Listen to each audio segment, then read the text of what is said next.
Una persona adquirió 200.000 consultas mensuales y ya lleva usado este mes más de 27.000 consultas. Y lo raro es que apenas estamos en el día 3 de este mes y cada primero es cuando se renuevan la cantidad de peticiones que hace al mes, es decir, se retorna a cero.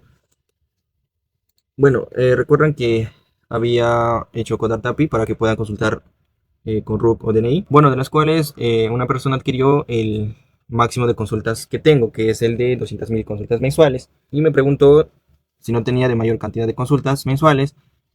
Y yo pensé que me estaba diciendo de broma que ya llevaba más de 20.000 consultas.